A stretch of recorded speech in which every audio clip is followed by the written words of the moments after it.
BRS పార్టీకి మరో big shock తగిలింది. గులాబీ పార్టీ తరఫున గెలిచిన 6 ఎమ్మెల్సీలు భానుప్రసాదరావు, దండే విఠల్, బసవరాజు సారయ్య, ఎంఎస్ ప్రభాకర్, బొగ్గారప్ దయానంద్, ఎగ్గె మల్లేశం గురువారం అర్ధరాత్రి ఒకేసారి కాంగ్రెస్లో చేరారు. ఢిల్లీ పర్యటనలో ఉన్న ముఖ్యమంత్రి రేవంత్ హైదరాబాద్ చేరుకున్న వెంటనే ఆయన నివాసంలో వీరికి కాంగ్రెస్ కండువా కప్పి పార్టీలోకి ఆహ్వానించారు. తెల్లారితే అమావాస్య. మంచి ముహూర్తం లేకపోవడంతో ఢిల్లీ నుంచి సీఎం రాక కోసం సుమారు 2 గంటల పాటు 6 ఎమ్మెల్సీలు ఎదురుచూసి అర్ధరాత్రి టైంలో కాంగ్రెస్ తీర్థం పుచ్చుకున్నారు. భానుప్రసాద్, బసవరాజు సారయ్య, ఎంఎస్ ప్రభాకర్ బీఆర్ఎస్ కన్నా ముందు కాంగ్రెస్లో పనిచేశారు. ఎగ్గె మల్లేశం టీడీపీలో కొనసాగారు. బొగ్గారప్ దయానంద్, దండే విఠల్ రాజకీయ ప్రస్థానం బీఆర్ఎస్తోనే ప్రారంభమైంది.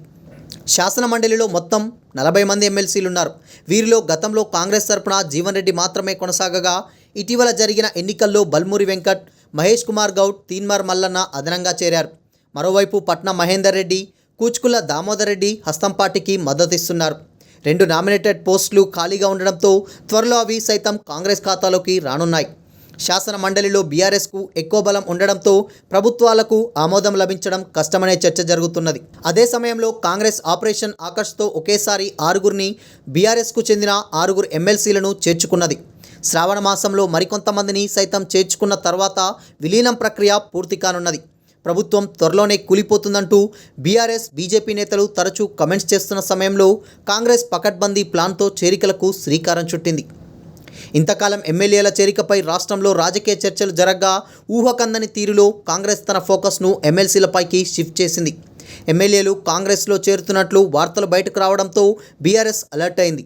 అనుమానమున్న ఎమ్మెల్యేలను విడతల వారీగా ఎర్రవల్లి ఫామ్ హౌస్కు పిలిపించుకున్న బీఆర్ఎస్ అధినేత కేసీఆర్ వారిని బుజ్జగించారు. కొందరు ఈ సమావేశానికి హాజరు కాకపోగా హాజరైన వారిలో చేవెళ్ల ఎమ్మెల్యే కాళే యాదయ్య ఢిల్లీ వేదికగా కాంగ్రెస్లో చేరారు. ఎమ్మెల్యేలను కాపాడుకోవడంపై బీఆర్ఎస్ సీరియస్ దృష్టి పెట్టిన సమయంలో ఆ పార్టీ ఊహకందకుండా కాంగ్రెస్ విభిన్నమైన వ్యూహాన్ని రూపొందించింది.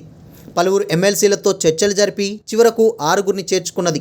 మిగిలిన వారు కూడా చేరడానికి సిద్ధంగా ఉన్న కొన్ని రోజుల తర్వాత మరో బ్యాచ్గా చేర్చుకోవాలని వ్యూహాత్మకంగానే వాయిదా వేసింది.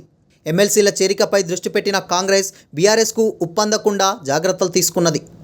వారం రోజుల క్రితం హైదరాబాద్ శివారు ప్రాంతంలోని ఓ ఎమ్మెల్సీ విల్లాలో 9 మంది బీఆర్ఎస్ ఎమ్మెల్సీలు సమావేశమయ్యారు. పార్టీని విడిచిపెట్టి కాంగ్రెస్లో చేరడంపై చర్చలు జరిపారు. వీరు కాంగ్రెస్లో చేరడానికి ఆ విల్లాలోనే నిర్ణయం జరిగింది. దానికి కొనసాగింపుగా అమావాస్య, ఆషాఢ మాసానికి కొన్ని గంటల ముందు అర్ధరాత్రి సమయంలో రేవంత్ నివాసంలో దీపాదాస్ మనిషి సమక్షంలో 6 చేరిపోయారు. బీఆర్ఎస్ భవిష్యత్తు ప్రశ్నార్థకంగా మారబోతుందంటూ ఢిల్లీలో మీడియాతో మాట్లాడిన కొన్ని గంటల వ్యవధిలోనే 6 ఎమ్మెల్సీలు ఒకేసారి చేరడం గమనార్హం. వీరి చేరిక సందర్భంగా మంత్రి పొంగులేటి శ్రీనివాసరెడ్డి, సీఎం సలహాదారు వేం నరేందర్ రెడ్డి, పలువురు కాంగ్రెస్ ఎమ్మెల్యేలు అక్కడే ఉన్నారు.